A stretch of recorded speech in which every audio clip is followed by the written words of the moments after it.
Hello guys.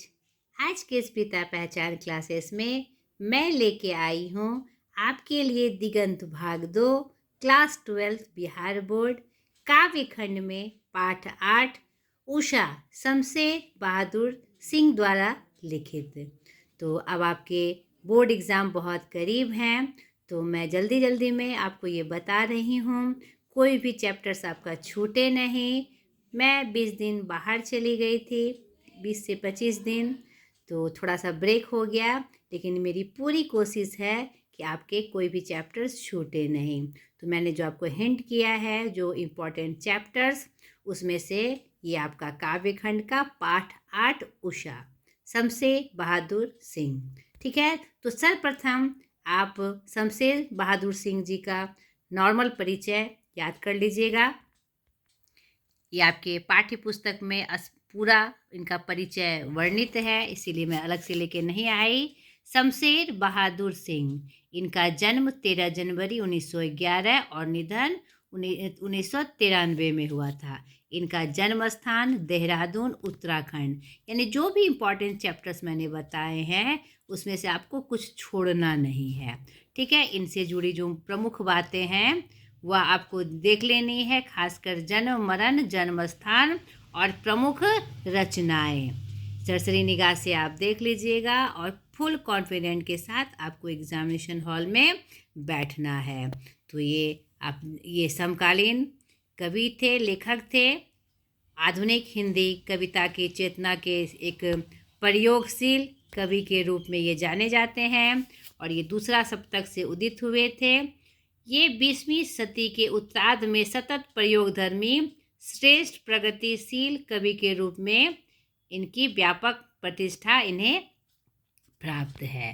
तो इनके बारे में 4-5 पॉइंट्स आप ऑब्जेक्टिव्स के रूप में याद रखिए। ये किस युग के थे? नई आधुनिक हिंदी कविता युग के थे, प्रगतिशील धारा के प्रमुख कवि थे और ये दूसरा शतक जो हमारे अज्ञे जी द्वारा बनाया गया था, उनके ये दूसरा शतक के ये 7 कवियों में से सम्मिलित थे। ठीक है, इनका जन्म मरण आपको याद रखना है। ये कुछ प्रमुख पॉइंट्स थे शमशेर बहादुर सिंह जी के। अब इनकी जो यह कविता है उषा, उषा यह किसी नाम का संबोधन नहीं है। यह जो उषा है उनके गतिशील जो प्रकृति का जो प्रारूप होता है, सूर्योदय से पहले की बेला को उषा काल कहा जाता है। तो यहाँ पर उसी काल का वर्णन इन्होंने बहुत सुंदर तरीके से बिंब का प्रयोग करते हुए किया है। बिंब क्या होते हैं? किसी चीज के वर्णन के लिए उसी से मिलता जुलता जो रूप होता है किसी वस्तु या किसी व्यक्ति के माध्यम से, उसमें जो हम उसका प्रयोग करते हैं उसे क्या कहा जाता है? बिंब कहा जाता है। जैसे किसी की सुंदरता बतानी हो तो उसका मुख चांद जैसा है, तो चांद क्या हो गया? बिंब हो गए। तो यहाँ पर उषा काल का जो वर्णन है विभिन्न बिंबों के माध्यम से किया गया, यानी विभिन्न उदाहरणों के माध्यम से उनका एकदम यथार्थ चित्रण यहाँ कवि शमशेर बहादुर जी कर रहे हैं। तो यह कविता उसी से संदर्भित है। यहाँ पर इन्होंने जो कविता का चित्रण किया है वह एक प्रभावशाली रूप में हमारे सामने आता है, जैसे कि उषा काल का चित्र खींच गया हो। ठीक है, तो चलिए पंक्ति के माध्यम से इसे हम देखें। प्रातः नभ था बहुत नीला शंख जैसे, भोर का नभ राख से लीपा हुआ चौका अभी गीला पड़ा है।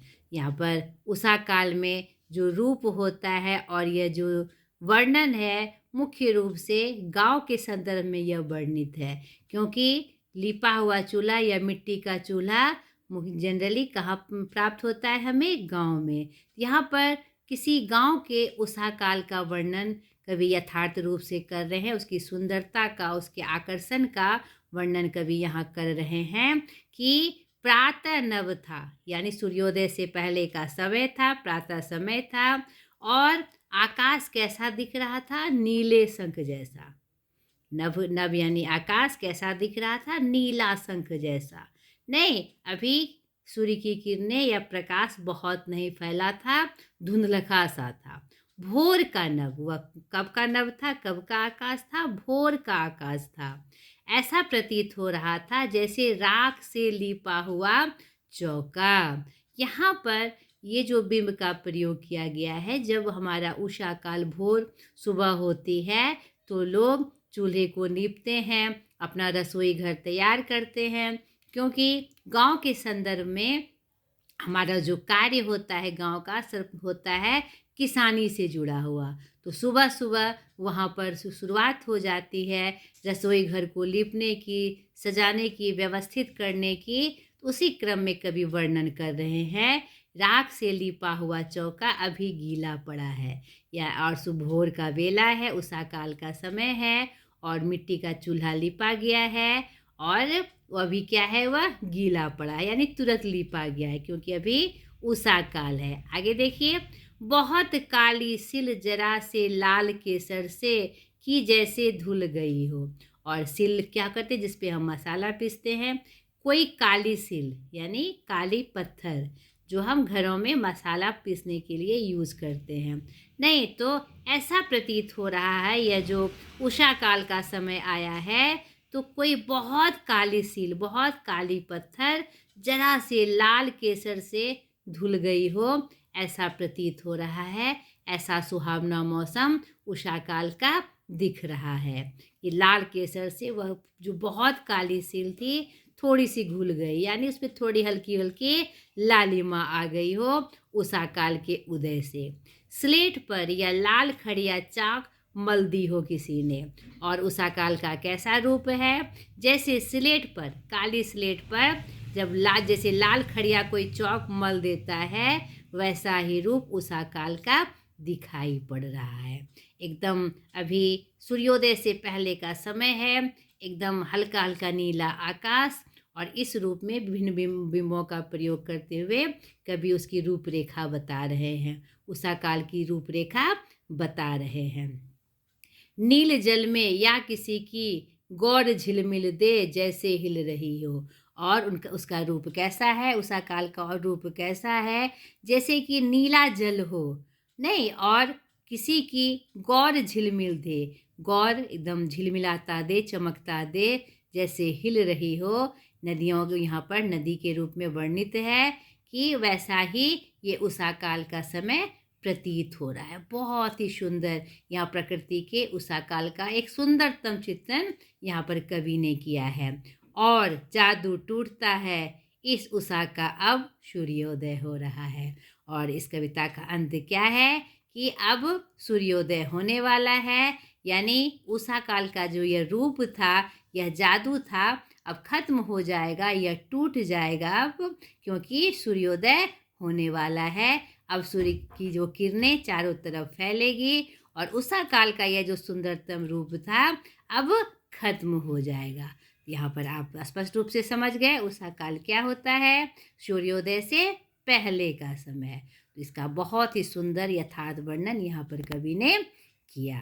तो आपको इसकी पंक्ति आ जाए एग्जाम में, कोई भी पंक्ति उठा के दे दे और पूछे, भाव स्पष्ट करे, अर्थ स्पष्ट करे, सप्रसंग व्याख्या करे या पूरी कविता की व्याख्या करे, तो आपको सर्वप्रथम कवि का नाम लिखना है और बताते हुए उषा किस रूप में संदर्भित थे, सूर्योदय के पहले का जो रूप है उसका वर्णन इसमें प्राप्त होता है।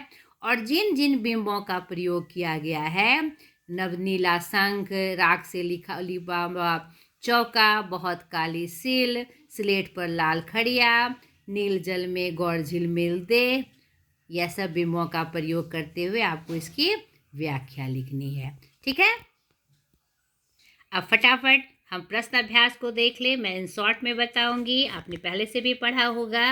एग्जाम के संदर्भ में फिर से मैं इम्पॉर्टेंट चैप्टर्स का रिवीजन करा रही हूँ। ठीक है, कविता के प्रातः काल का नभ कैसा था, तो यहाँ पर विभिन्न बिंबों का प्रयोग किया गया है। प्रातः काल का नभ कैसा था, लाल नीले शंख की तरह, लिपे हुए चौक चूल्हे की तरह, नहीं, काली सिल पे लाल केसर रंगी हुई रूप में, या फिर आपका किसी सिलेट पर लाल खड़िया चौक मल दी हो, वैसा ही रूप उषा काल का था। राख से लिपा हुआ चौका के द्वारा कवि ने क्या कहना चाहा है? राख से लिपा चौका के द्वारा कवि यह कहना चाहते हैं कि जब उषा काल का समय आता है तो हमारे ग्रामीण क्षेत्रों में रसोई घोर को सजाया लिपा जाता है, और जो कर्म है रसोई घर का वह उसकी शुरुआत हो जाती है, क्योंकि गांवों में मुख्य संदर्भ होता है किसानी, और खेतों में लोग काम करने जाते हैं, तो उसके लिए रसोई घर में भोजन या नाश्ता तैयार किया जाता है। तो सबसे पहले क्या कहते हैं, राख से चौके को, जिसे रसोई घर को ही चौका कहा जाता है, चूल्हे को लीप पोछ कर तैयार किया जाता है। तीसरा, बिंब स्पष्ट करिए। बहुत काली सिल जरा से लाल केसर से की गई जैसे धुल गई हो। प्रस्तुत पंक्ति हमारे पाठ्य पुस्तक उषा कविता से ली गई है, जिसके लेखक शमशेर बहादुर सिंह जी हैं। यहाँ पर उन्होंने उषा काल का वर्णन किया है, जो सूर्योदय से पहले का समय होता है, और उनके रूप का वर्णन वह विभिन्न बिंबों यानी उदाहरणों के माध्यम से कर रहे हैं। यहाँ पर उन्होंने उषा काल के रूप के वर्णन में बताया है, जैसे बहुत कोई काली सिल पत्थर लाल केसर से धुल गई हो, वैसा रूप उषा काल का दिखाई पड़ रहा है।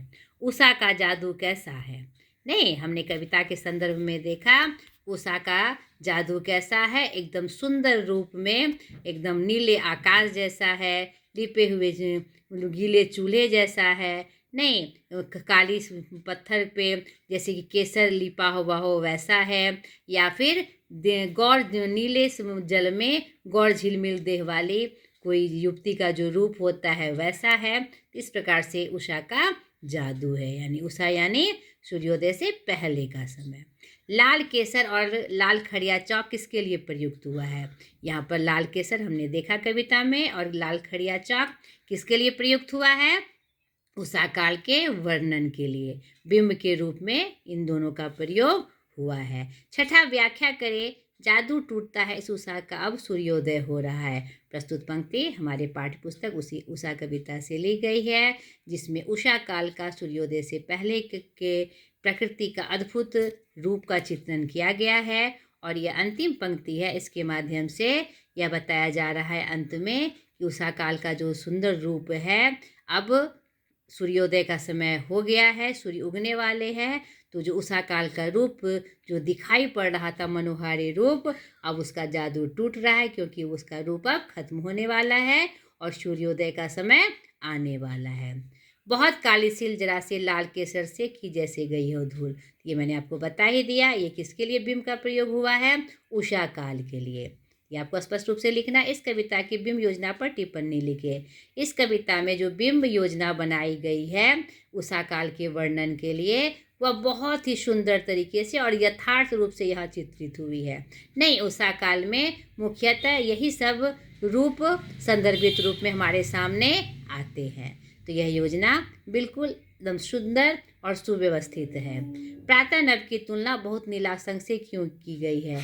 प्रातः काल का जो नभ होता है, सूर्योदय से पहले का जो कुछ समय होता है, वह ऐसा मालूम होता है जैसे कि नीला शंख हो। नहीं, वो एकदम धुंधली, मतलब उजली उजली जो आकाश का रूप है, नीला आकाश है, उसमें क्या कहते हैं, नीला शंख जैसा उजला और नीला मिश्रित रूप उसका दिखाई पड़ता है, इसीलिए उस बिंब का प्रयोग किया गया है।